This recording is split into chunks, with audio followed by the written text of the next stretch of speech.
Biblical evidence for Jesus' resurrection. The empty tomb, confirmed by multiple gospel accounts, and the early admission of the empty tomb's reality by Jesus' enemies. The resurrection is also evidenced by the extraordinary change in Jesus' disciples from fear to boldness. Post-resurrection appearances to over 500 people, including independent accounts from Paul and the Gospels, and the emergence of the early church from a persecuted group to a global movement. The empty tomb, gospel accounts. All four Gospels detail that Jesus was buried in a tomb, but his body was gone on Sunday morning. Enemy proof. The early Jewish explanation for the empty tomb was that the disciples stole the body, but they did not deny that the tomb was empty, acknowledging its emptiness but offering an alternative explanation for the disappearance of Jesus' body. Jesus' post-resurrection appearances. Numerous witnesses, the apostles and others, saw Jesus alive after his suffering over 40 days, demonstrating he was not a ghost but had a physical body. Diverse groups. Jesus appeared to many individuals and groups,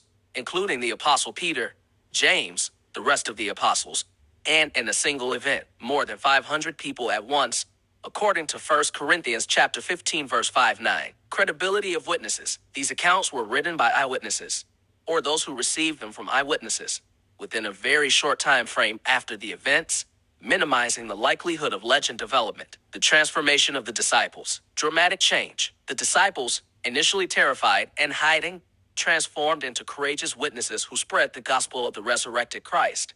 A change that is best explained by his appearance to them. Apostle Paul's conversion. The most striking transformation was that of Saul, who went from actively persecuting the church to becoming its greatest apostle after encountering the risen Christ on the road to Damascus, according to Acts 9:1-6. Early testimony. The early church preached the resurrection of Jesus as central to their message, with the account in 1 Corinthians 15 being a very early declaration that predates the writing of the Gospels. Historic Christian church. The rapid emergence of the Christian church, with Sunday as his day of worship, is attributed to the widespread belief in Jesus' resurrection. Conclusion. While the evidence for the resurrection is interpreted differently among scholars and theologians, it remains a central element of Christian faith. The combination of historical accounts, eyewitness testimonies, and the transformative impact on early followers contributes to the widespread belief in the resurrection.